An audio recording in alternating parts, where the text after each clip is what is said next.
নির্দেশের পরও যোগেশচন্দ্র চৌধুরী ডে এবং আইন কলেজে সরস্বতী পুজোয় বিতর্কের শেষ নেই। একদিকে সাংসদ মন্ত্রীর সামনে পড়ুয়াদের বিক্ষোভ, অন্যদিকে একাই বাগদেবীকে চেয়ারে বসিয়ে পুজো করলেন যোগেশচন্দ্র চৌধুরী ডে কলেজের অধ্যক্ষ পঙ্কজ রায়।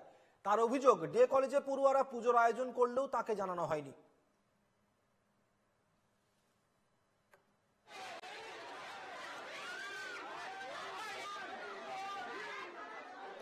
ঘিরে যোগেশচন্দ্র চৌধুরী কলেজে কিন্তু অব্যাহত রয়েছে জটিলতা, এবং আমরা দেখতে পাচ্ছি হাইকোর্টের রায় নিয়ে ডে কলেজের প্রিন্সিপাল তিনি এখানে চেয়ারের মধ্যে যে পোর্টিকো রয়েছে সেই পোর্টিকোর নিচে চেয়ারের মধ্যে সরস্বতী ঠাকুর বসিয়ে ব্রাহ্মণ এলেন এবং সেখানে তিনি পুজো করলেন এবং পুজো করে তিনি একাই পুজো করছেন। তার সঙ্গে কিন্তু এই মুহূর্তে কোনো ছাত্রছাত্রী বা কলেজের যারা স্টাফেরা রয়েছেন তারা কিন্তু নেই।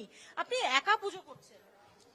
তো বললাম, আমি তো একটু আগেই বলেছি, কোর্ট অর্ডার আমার উপরে কমপ্লাই করেছে। আমি মনে করি আমি আইনের দেশে বাস করি এবং একজন শিক্ষিত মানুষ হিসাবে কোর্টের অর্ডারকে মান্যতা দেওয়া উচিত। আমি মান্যতা দিয়ে, ছাত্রীরা তারা তো কলেজের বাইরে পুজো করছে। আমি জানি না, আমার I have not been inform, আমাকে কেউ কমিউনিকেট করা হয়নি এবং আমাকে ল কলেজের ছেলেরা তারা ইনভিটেশন কার্ড দিয়ে গেছে আমি শুনেছি, কিন্তু আমার কলেজ থেকে কোনো ইনভিটেশন কার্ড গতবারও আমি পাইনি, এবারও আমি পাইনি, কারণ পুরো বিষয়টা বহিরাগতরা নিয়ন্ত্রণ করে। আপনি এখানে একা পুজো করলেন, পুজো সারলেন, পুরোহিত এলেন দেখলাম। হ্যাঁ, করতেই হবে, একলা চলো রে।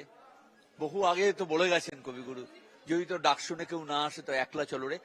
আমি মনে করি আমি একটা 7 জনের কমিটি করেছিলাম, তারা কোনো রেসপন্স করেননি, তারা বিভিন্ন রকম অসুবিধার কথা জানিয়েছেন।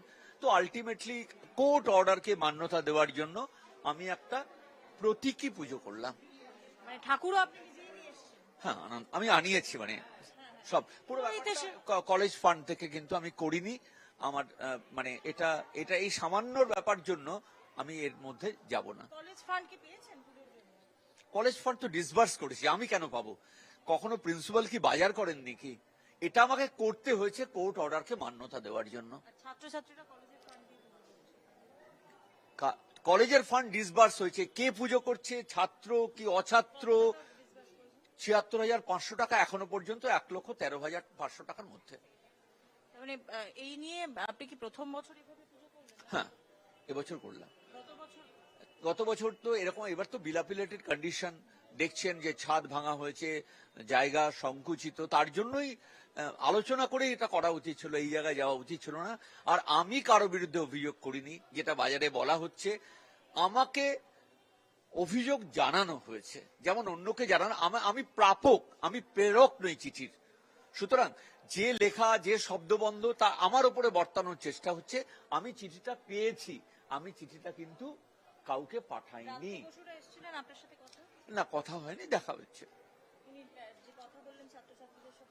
দেখলাম আমি। না না না। ইতিমধ্যেই সরস্বতী ঠাকুর আমরা দেখতে পাচ্ছি, এখানে চেয়ারের মধ্যে সরস্বতী ঠাকুর রয়েছেন, পুরোহিত এসছিলেন, প্রিন্সিপাল নিজে।